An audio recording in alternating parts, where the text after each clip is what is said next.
Blog Talk Radio. Good morning.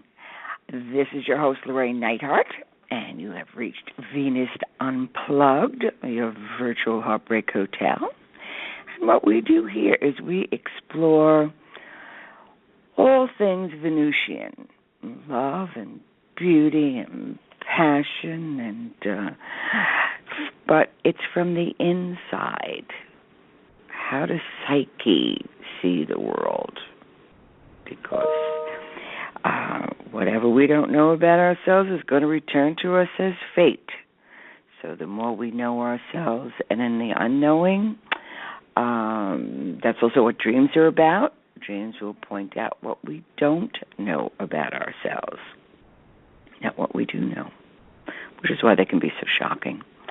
So that's what we do here. We look at as many, which will mean forever, because there are so many aspects of this thing, this principle, this archetype of Venus, of love. But before we go into The Marriage Vow by Helen Luke, I just want to mention, since we are coming up to the equinoxes, that I've been hearing a lot that people are playing around with what they call passive psychism, magic. And unless you're really, really, really trained and you're working with somebody very serious, and it's more or less your religion, your devotion, it takes a lot of training. Wishing upon a star is not considered magic, so we're okay with that. Working with angels are the safest, because when you work with angels, the angels petition upon for you. All right, so you're not slipping and sliding in dark slopes, and spirits lie. Evil will come up and say whatever it needs to say, and just saying, well, I'm in the light is really not enough protection, if any at all. So,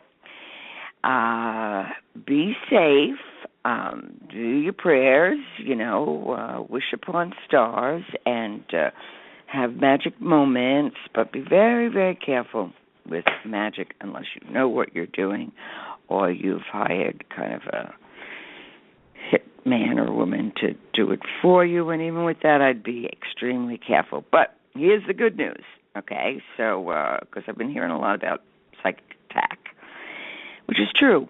It does happen.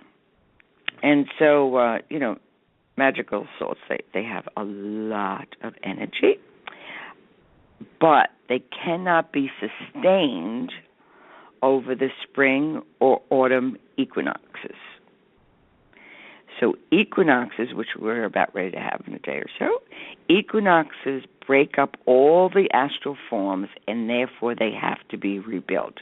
Otherwise, the attack will be disintegrated.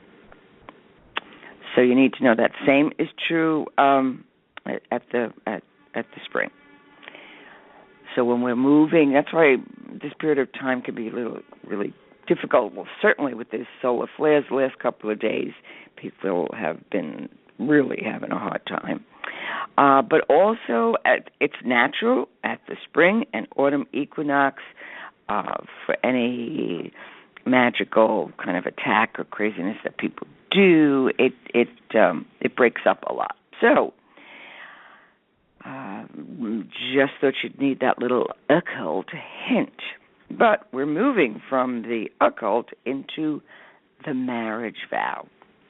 I'm actually going to read this essay by Helen Luke because it is just so beautiful. It needs no commentary. This Helen Luke is one of my favorites. She's one of the first-generation Jungians.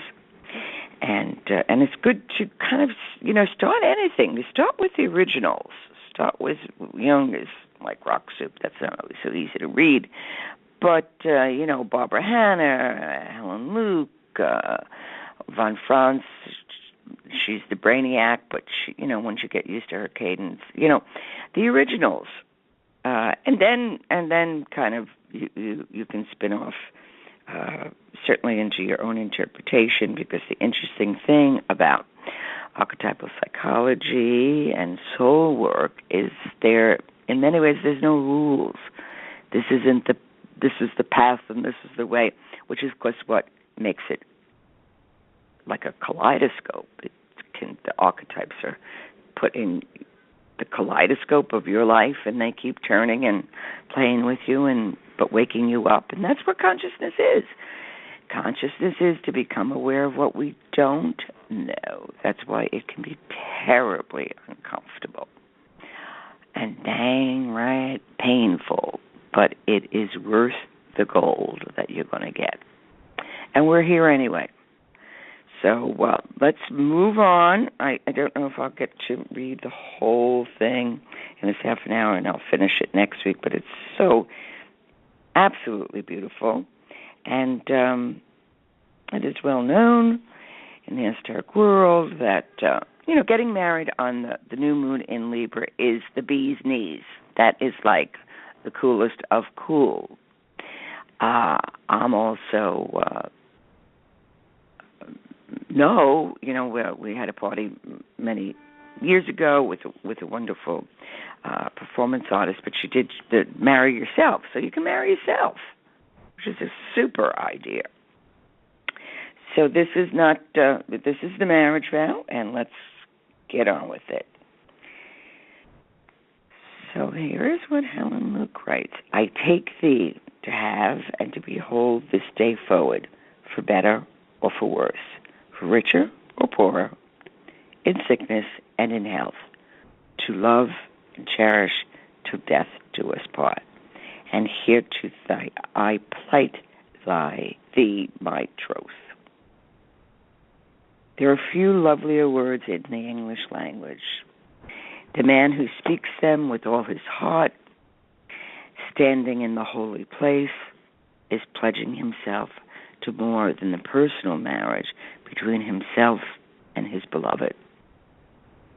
She carries for him, in that moment, consciously or unconsciously, the image of all womanhood, of that which is nourished and gives birth not only to physical children, but to all the values of true relatedness and to the tender understanding of the heart. To the woman, in her turn, her man is the symbol, however obscurely felt, of the sword of the Spirit, of the clear shining of the Word in the darkness. So they take the most solemn vow to love this innermost beauty and cherish it, no matter what the cost, as long as life shall last. So it's a solemn vow to the innermost beauty and cherish it. Many who have no use for the church and its rituals will find themselves moved at a wedding as their unconscious responds to this deeply buried image. For the two before the altar are more in that moment than simply the John or Mary, whom we know. They are the symbols of marriage for which all men yearn in their hearts. The I-thou meeting, the marriage of heaven and earth. The fact that this commitment in a dimension far beyond their ego conscious act, consciousness does not, of course, mean that their promise to each other in this world is in any way weakened or devalued. On the contrary, they are now pledged to the daily attempt to live as truly as they are able to in the meaning of the symbol. In all their dealings with each other, each has chosen a partner in their search with whom to bring forth children, both human and spiritual. There is no hope that they will be able to love and to cherish each other unless each is prepared to accept his or her own darkness and weakness and to strive for the holy marriage within, thus setting the other free to find his or her own reality. If there is a continual growth of consciousness through the daily abrasions and delights and through the hard work of maintaining contact with a sense of the symbolic, then indeed they will together grow into maturity and love. Those who do not marry are equally committed to find partners on their way if they are to know love, bringing the symbol to incarnation in all their relationships with others of whatever kind, with their friends, their lovers, their enemies, casual acquaintances. So I think that's quite brilliant, a marriage vow. And also, a marriage vow within oneself. Marrying for a woman, the animus, and marrying, if you're a man, the anima within, making that internal commitment, even if you're not ready or don't want an external commitment. Okay. And perhaps this is why love is so difficult, or to find love. Well, I don't think we find love. Love finds us. Just keep on doing your inner work and smiling and, talking to strangers and whatever you need to do. But this is so, it's a profound essay here. And then she goes on to say, okay, married people, however, have made a particular choice, and I am not suggesting that they are not bound to stay with that choice in the face of every repeated failure, as long as there is even a small chance that by staying together, they will grow into love. Huge. If we break vows for any reason, then out of obedience to a more compelling loyalty than the situation from which we have tried to escape will simply repeat itself in another form.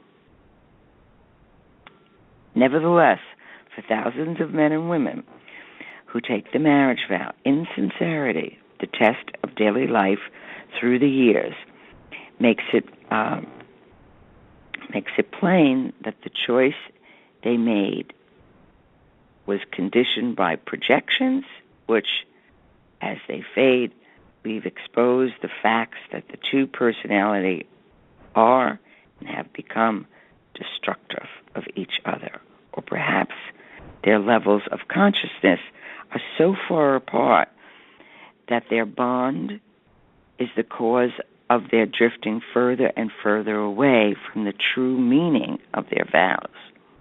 These thoughts, of course, have no validity for those couples who never have had any motive in their mating except the satisfaction of their immediate desires and ambitions. For them, the vow is in any case devoid of significance, and whether they keep it conventionally or not is of no ultimate importance, except insofar as children are affected. Divorce does not always mean that a marriage is a failure. There are some marriages in which, though both partners have been true to their vows and have grown through the years into more adult love, a time may yet come when the unlived parts of their personalities are striving to become conscious. A situation may then arise in which it becomes obvious that if they remain together, these two, who basically love and will always love each other, will regress into sterility and bitterness if they do not have the courage to accept the suffering of parting. Their quest for wholeness may then demand that they ignore the outer laws of the church and society in order to be true to the absolutely binding inner vow to love and to cherish from this time forward. One does not have to be living with a person or even to see him or have ever again in order to love and cherish through everything. A conscious acknowledgement of failures and unshaken devotion to the love that sets free can turn a divorce into a thing of positive beauty, and experiencing through a man and a woman may bring out of the suffering a purer love to all future meetings. The divorce is then a sacrificial, not a destructive act, and the original marriage may remain in the deepest sense procreative to the end of life. Talk about conscious divorce. I don't think it's just divorce in marriages. It's any change. We change. Not to kill the person. Doesn't mean war. It can mean procreation. So Helen Luke goes on and she says, it will be said that the promise at the altar includes the words, and forsaking all others, keep thee unto her as long as they both shall live. The essence of this vow is a commitment to the utmost loyalty and integrity of which a human being is capable of. It is a statement that a man's physical actions are as much a symbol of the singleness of the holy marriage with any other part of him. In our state of partial consciousness, however, it may and does come about that the man or the woman chosen no longer carries the symbol for the partner in any way at all, so that all love, all creation is dead between them. Surely then, the greater loyalty lies in the conscious acceptance of failure and separation. Thus, each is set free to seek once more the realization of the inner singleness of heart through a new experience of relationship and sex, through a new marriage, and perhaps it will be until death do us part.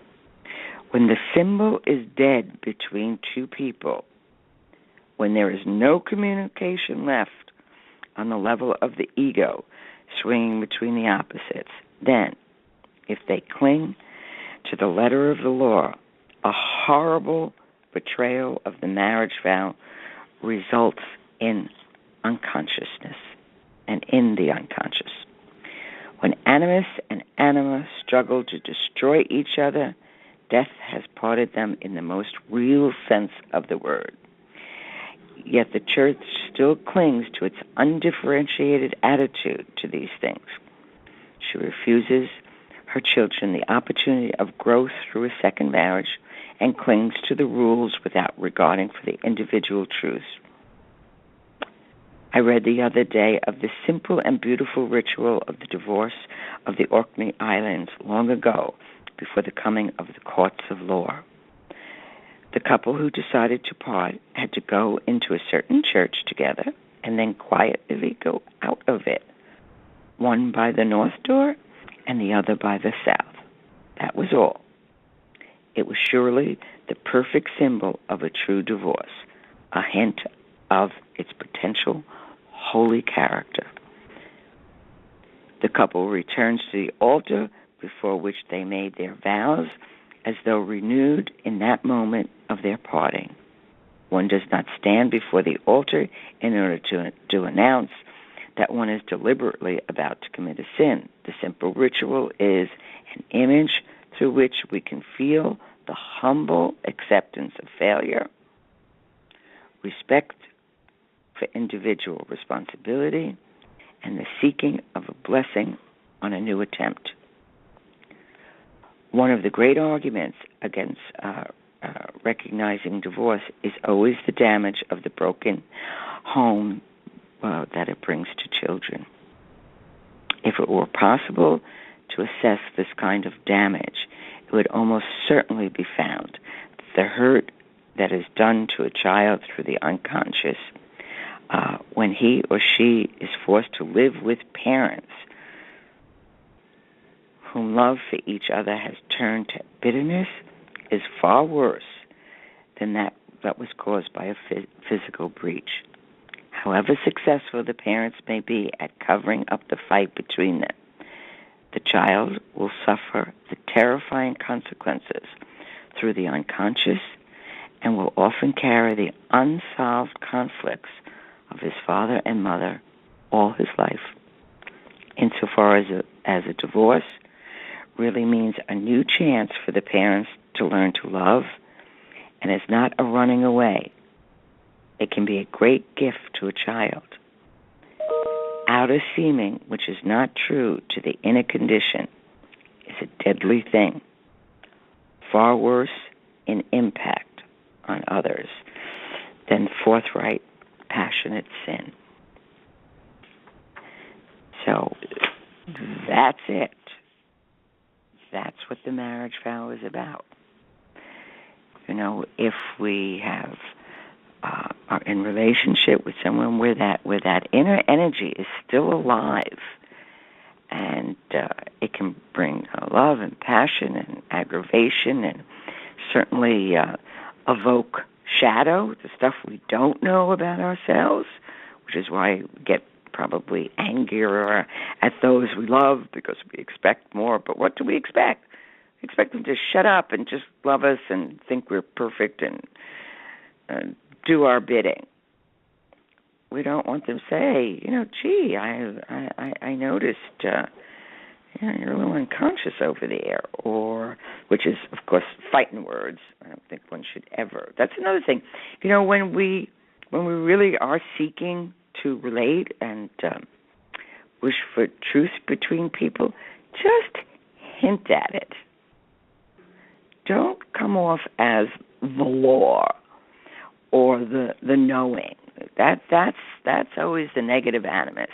Okay, I have it on the highest authority that you are unconscious. Well, not true. The best way to work with is more of a suggestion, and certainly you have the right to speak of yourself and what hurts without accusing the other or giving the other the power to blame them, because that's what you do with blame. You think it feels good. The ego's got it's the other person's fault, and I'm going to... And very often it is, but there's nothing you could do about that.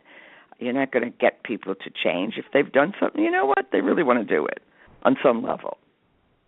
There are times it's really a mistake, and there are other times they have fallen into unconsciousness, and you can suggest, I'd like you to get a little more conscious about this. You keep on changing dates, and I'm feeling like a second-class citizen, or whatever those hurts are. And manners are big etiquette, big part of... That's why they were developed over centuries. And now a whole new world of etiquette is being developed with technology.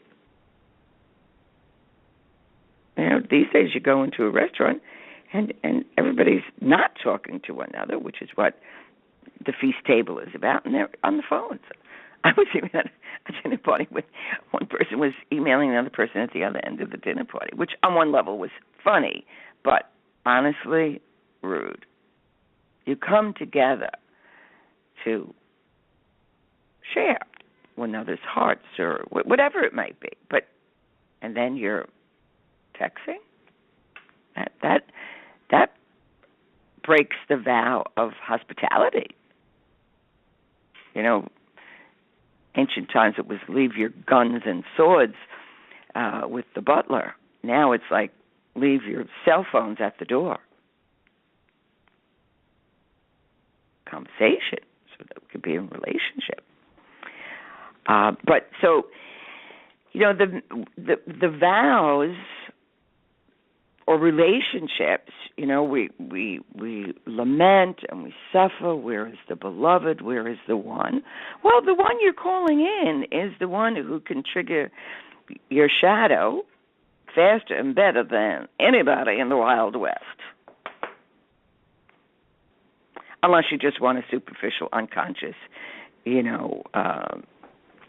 relationship that doesn't have any growth, which there's plenty of those, then, mazel tov, go for it, okay? But for those who really want love, who really want to be individuated, who know that the art of life is the becoming whole, one teeny step at a time, one insight at a time, one experience,